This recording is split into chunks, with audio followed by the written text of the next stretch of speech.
All right, welcome to this explainer, where we're going to totally decode the brilliant mind of the 14th century thinker Ibn Khaldun. Today, we're giving you a structural masterclass that is literally perfectly tailored for your CSS political science preparation. Honestly, if you want to understand the deep, hidden mechanics of how states rise, consolidate power, and then inevitably collapse, there's absolutely no better starting point than Khaldun. So here is our roadmap for today. We're going to break down his complex medieval Islamic political thought into these 5 high-yield analytical pillars. First, the science of civilization, followed by the concept of Asabiyyah, then the life cycle of a dynasty, economics and religion, and finally, Khaldun versus Machiavelli. Let's get right into it.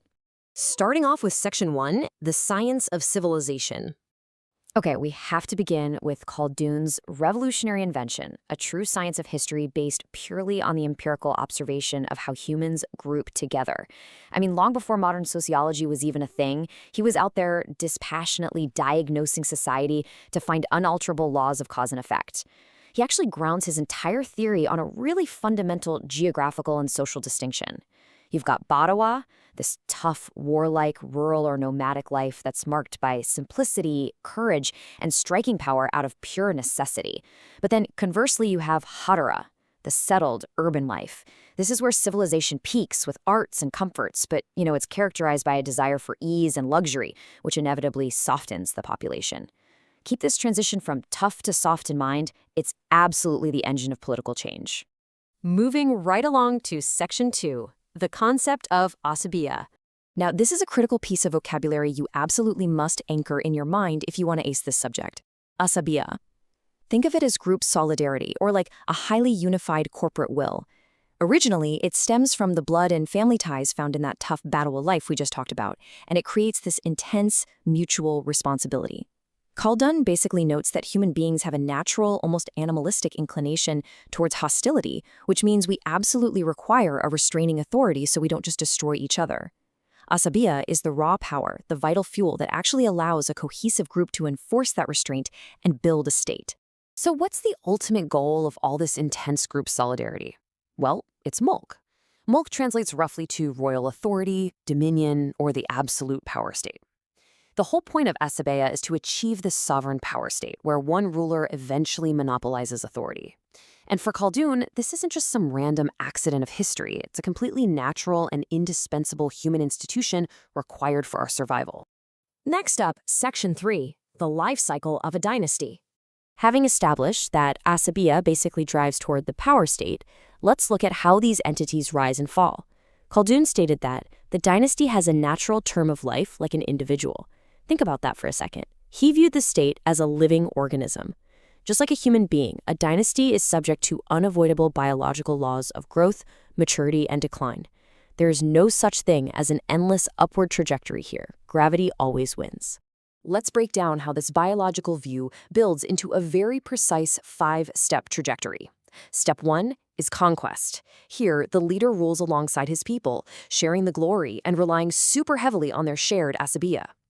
But then, Step 2 hits, autocracy. The ruler claims exclusive authority, intentionally pushing away his original supporters to hog the power. Then comes Step 3, leisure, where the state just sits back and enjoys the physical and economic fruits of its dominance. Which, of course, inevitably leads to Step 4, imitation and complacency. Rulers here are just trying to keep the status quo going.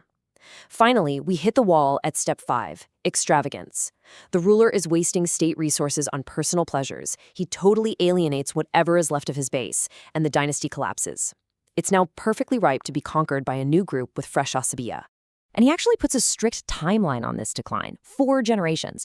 Assuming a generation is about 40 years, the first generation retains that rough, courageous Badawi toughness. The second generation, who were born into the fruits of rule, start shifting toward urban ease and autocracy. By the third generation, so around 120 years in, these people have forgotten the tough life entirely. They rely completely on others for defense, and their asabiyyah just evaporates. By the fourth generation, at roughly 160 years, there's literally no respect or authority left. The state is just an empty shell. Section 4, economics and religion. Now we're going to layer in the crucial institutional factors that dictate this cycle. Khaldun was just brilliantly ahead of his time in identifying economic cause and effect. Seriously, CSS examiners absolutely love this part. In the early dynasty phase, taxes are low because they are bound by traditional Islamic law, or Sharia. And because taxes are low, citizens have a massive incentive to work hard, which ironically results in super high overall state revenue. But look at the late dynasty phase. The autocratic ruler has alienated his original people, so he has to hire incredibly expensive foreign mercenaries. To pay them and fund his luxurious lifestyle, he aggressively hikes taxes. This completely destroys the citizens' incentive to work. Markets dry up, production tanks, and the state's total revenue actually plummets. So where exactly does religion fit into this very pragmatic, very calculated model?